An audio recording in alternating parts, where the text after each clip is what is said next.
Hi friends, welcome back to my channel. In my Getting Things Done guide for beginners, I mentioned that when you are deferring an action or placing it in your planner, you can either put it in your calendar or your next actions list. And in this video, I'd like to highlight what the difference is between the two of them and help you decide where you want to place your tasks as you go about your weekly review.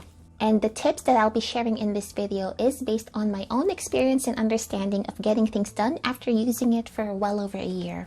Now, I do use a weekly planner for my everyday planning, and I have my calendar typically on the left side of my planner, and then I have a notes page on the right where I like to place my next actions list. And this planner is from last year, by the way. Now, when you are clarifying your items during your weekly review and deciding whether you want to put something on your calendar or your next actions list, it simply boils down to your priorities.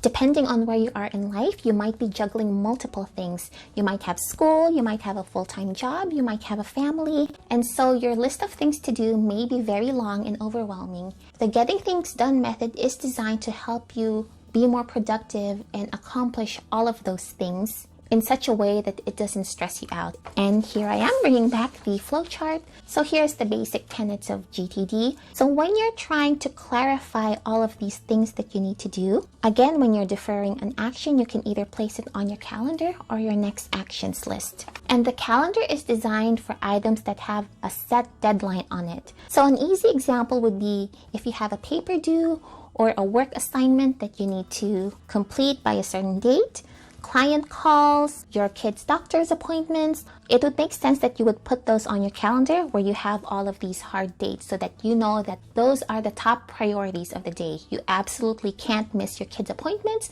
you can't miss this client call, and so on and so forth. Now, the next actions list is where it becomes more flexible than that. Once you've clarified all of the tasks that have a hard deadline, what comes next? Typically, those are things like your personal projects, any side income that you're trying to build, a personal fulfillment goal, like, for example, playing an instrument or learning a new language. Those don't necessarily have a due date tied to them, but there are things that are important to you. If you follow the GTD method, you know that you need a way to plan your projects.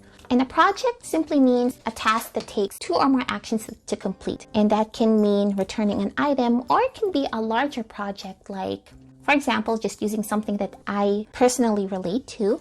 I have this YouTube channel, right? That is a personal project, a personal hobby that is very important to me because it keeps me creatively fulfilled. And that is something that I want to keep up with and stay on top of after all of these other priorities have been cleared. So as you see, I do break down my video tasks into manageable chunks. And since I don't have a lot of spare time, really the only free time I have is after my son goes to bed, I have to be very structured and disciplined in the way that I make my videos. So here you'll see that I scheduled out my production workflow because I know that if I slack or miss out on a day, I will miss my upload date. This is something that's not necessarily vital in the sense that it provides my livelihood or anything like that, but it is something important to me. So I definitely want to plan out my videos and be able to meet my goal of uploading once a week. And it doesn't have to be a YouTube channel. It can be, for example, learning a new instrument. You do need constant practice to be able to master an instrument, right? If it is something important to you and you want to establish a routine where you're maybe practicing an hour a day, you want to schedule that into your calendar so that you have a clearer picture of what your day is going to look like. So when you look at your calendar and you look at this specific date, maybe you'll see that you have a work appointment that you need to address, and then maybe a family Zoom call because you want to stay in touch with your family in these times. And then you'll see that, oh yeah, I also want to practice this instrument for 1 hour today. And that will help define and paint a clearer picture of what you need to do for that day. Now, let's say that you've completely cleared all of the tasks that you've put down on your calendar. It's the middle of the day, you have plenty of time and plenty of energy left. Then you might want to look at your next actions list and see what are the things you might want to do that day that's not necessarily urgent or doesn't have a hard deadline on that day. Maybe you're working on another personal project that isn't as important, but still something that you want to do. For example, decluttering your house. I always try to declutter when I have extra time. So once I clear out all of the things on my calendar, I tend to just pick a spot in my house and declutter it. Something like that. It's not necessarily important in that the world's gonna fall apart if I don't do it right, but it is something that I do want to accomplish. So that is an example of a next actions list that you can consider once you've cleared all of the more important things on your calendar.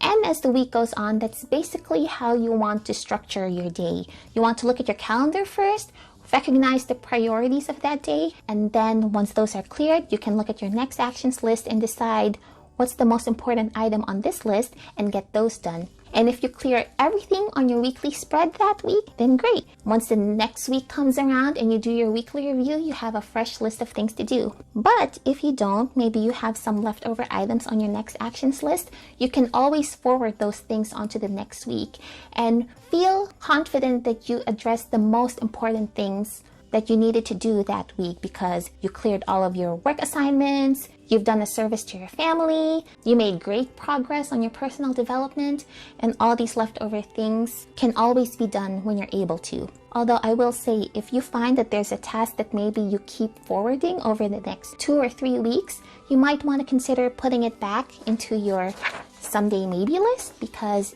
if it's not getting done and it's just taking up space on your planner, that might be an indication that perhaps this task isn't as important as you thought. So don't be afraid to move things in your next actions list back to your someday maybe list. Your next actions list is never set in stone. And the great thing about the getting things done method is everything is movable and flexible according to your life and what's important to you in that moment in time. All right, so now that you have a better idea of what you want to put in your calendar versus your next actions list, which is your priorities, now we have the question of what exactly is a priority? Maybe your next actions list or your someday maybe list is a mile long and it's hard to know what's more important over another thing. I do want to share yet another flowchart, and this one is from the bullet journal method by writer Carol. Here we are looking at my 2019 bullet journal. It's always fun to look back at your old planners. So I kept this little flowchart, and this was from the book that I just made a copy of and pasted onto my bullet journal. So he has this really helpful chart on helping define what is important to you. So when you're looking at a task, you want to ask yourself first, is it vital? Is it something that you absolutely need to do? Otherwise, you're going to have very negative consequences in your life. For example, paying the rent, paying your credit card bill. Those things are vital to your life. And if the answer is yes, then obviously you want to keep that task and make it a priority. And so you want to place that in your calendar. Now, if it's not vital, it's something more flexible. Maybe it's just something personal to you, something that you want to do for yourself in your spare time. Then you want to ask yourself, does it matter? Does it matter either to you or to someone that you love? So for example, your kid really wants to have a birthday party or they really want to go to this place for their birthday. That's something that you want to consider when you are prioritizing the things that you need to do. If it's something important to your child and you really want to make them happy, then you want to plan out the next action to make that happen. Alternatively, maybe it's something important to you. Maybe you really want to get good at that musical instrument and it's going to bring you a lot of joy. Then you know that that's a priority for your happiness, and so you want to also keep that project in mind and plan it out accordingly. Whether you want to make a consistent routine for it and placing it on your calendar or just putting it into your next actions list. Now, if you find that something doesn't really matter that much either to you or to someone you love, someone important to you, then you might consider reframing that item as a distraction. And these are all very personal. Somebody who's really into music and wants to learn a musical instrument, that goal might not be as important to someone who's maybe more into tech. We're all different people. We all have different priorities in life, different goals. But if you're setting a goal for yourself, you definitely want to think about whether it will bring you joy or if it's just something you feel like you need to do because you see other people do it. Because if you're trying to reach something that you feel like is going to please others, then that's going to keep you from real happiness. So don't be afraid to redefine your goals and your priorities as you go through life. Life is hardly ever static. So you want to be flexible when you're going through all of these things that you want to accomplish in life. And just be very honest with yourself with what will ultimately bring you real joy and real fulfillment. At the end of the day, only you can define what's a priority for you.